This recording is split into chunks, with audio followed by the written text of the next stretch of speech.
Let's see this question. The question is, the central cell after triple fusion becomes option A primary endosperm cell, option B primary endosperm nucleus, option C diploid and option D primary endosperm cell and develops into embryo. So यहाँ पर जो concept apply होगा that is triple fusion of double fertilisation.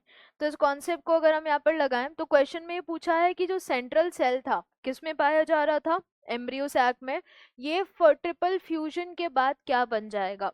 तो अगर हम बात करें एक स्ट्रक्चर एम्ब्रियो सैक का, तो ये हो गया एम्ब्रियो सैक.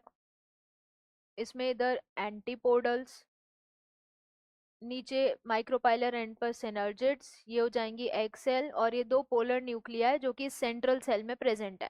तो ये क्या हो जाएगा, सेंट्रल सेल. तो जब ट्रिपल फ्यूजन होगा तो ट्रिपल फ्यूजन के रेस्पेक्ट में क्या होगा, जो मेल गेमिट्स आएंगे उसमें से एक मेल गेमिट किससे फ्यूज करेगा, जाइगोट से, यहाँ पर इससे एग सेल से फ्यूज करेगा और जाइगोट बनाएगा. एंड जो बाकी दूसरा मेल गेमिट है वो इन पोलर न्यूक्लियाई से फ्यूज हुआ हुआ जो सेकेंडरी न्यूक्लियस है उससे करेगा.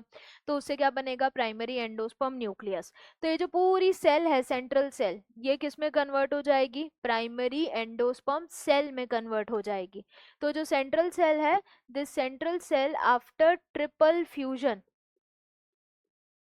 it converts into PEC यानी प्राइमरी एंडोस्पर्म सेल. एंड ये जो दो पोलर न्यूक्लियाई थे, इनको ऐसे बॉक्स में बंद करके बताती हूँ, ये क्या है, दो पोलर न्यूक्लियाई. तो पहले तो ये जो दो पोलर न्यूक्लियाई हैं ये किस में कन्वर्ट हुए, फ्यूज होके सेकेंडरी न्यूक्लियस में. और इन सेकेंडरी न्यूक्लियस से फिर जब क्या फ्यूज हुआ, मेल गेमेट फ्यूज हुआ, यानी वही ट्रिपल फ्यूजन की कहानी. तो इससे क्या तैयार होगा, PEN यानी प्राइमरी एंडोस्पर्म न्यूक्लियस. तो न्यूक्लियस तो PEN होगा, सेल क्या होगा, PEC. तो इसी तरीके से central cell after triple fusion becomes primary endosperm cell. इस ऑप्शन से कंफ्यूज नहीं होना है. इस ऑप्शन को, न्यूक्लियस वाले ऑप्शन को तब लेंगे जब वो इसकी बात करे, सेकेंडरी न्यूक्लियाई या पोलर न्यूक्लियाई की. वो साफ साफ पूछ रहा है सेंट्रल सेल. तो करेक्ट आंसर क्या आएगा, ए. डिप्लॉइड नहीं है, ये ट्रिप्लॉइड है यानी 3N है. देन इसके बाद PEC and develops into embryo, तो ये भी गलत है. सो एम्ब्रियो में नहीं कन्वर्ट हो रहा, PEC जो है वो एंडोस्पर्म में कन्वर्ट होगा.